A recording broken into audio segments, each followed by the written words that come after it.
For many of us on a hot summer day, there is nothing better than wading, swimming, or fishing in one of the beautiful streams coloring the countryside.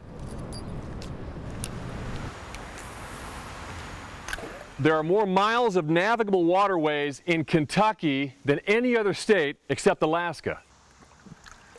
Seems hard to believe you could ruin a scene like this. But you can. This is the same stretch of Harrods Creek on April 15th. Instead of grabbing my fishing pole, I grabbed my camera because my fishing spot was covered by what looked like an oil slick. But a whiff and a closer look revealed a sea of sickening floating feces, human untreated sewage clogging the Oldham County Creek as far as the eye could see. Where's it coming from? I requested from the state all wastewater discharge violations over the past year in Oldham County. Nothing was reported around April 15th.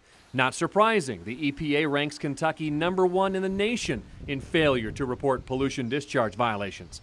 Of the 61 wastewater violations that were caught and cited by the state in Oldham County, 31 of them were at wastewater treatment plants, where inspectors noted things like sludge solids accumulated throughout the receiving stream, E. coli levels running at 10 times the safety limit, fecal coliform bacteria above the safety limit, even at the brand new Ohio River wastewater treatment plant.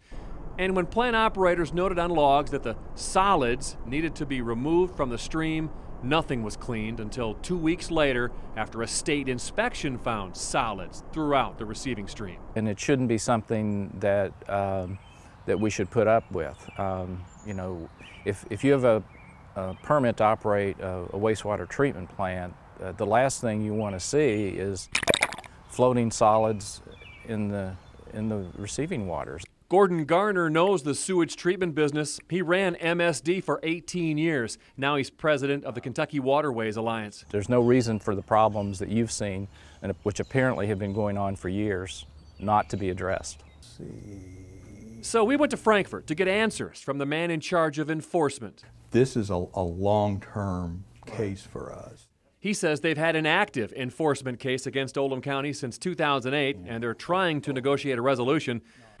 But what happens if someone comes in contact with water-containing solids right now? If you have an open cut, you could become infected, you could become quite ill.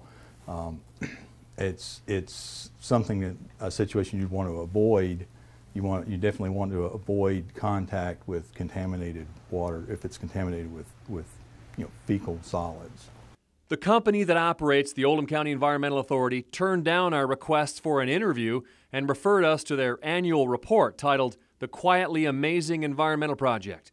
Responding to emailed questions, the environmental services company Veolia contends this could not have come from them because their monitoring data shows no discharge violations at the time. They believe it could have come from a septage hauler illegally discharging into the creek. And it's very discouraging when you see what it's kind of like, this is something that should have been eliminated 20 years ago. The Oldham County Sewer District has raised rates 50% over the past 3 years to try to get this problem fixed. Until then, it's a good idea to wear boots if you plan on going anywhere near the water around here. Working for you, John Bowl, Wave 3 News.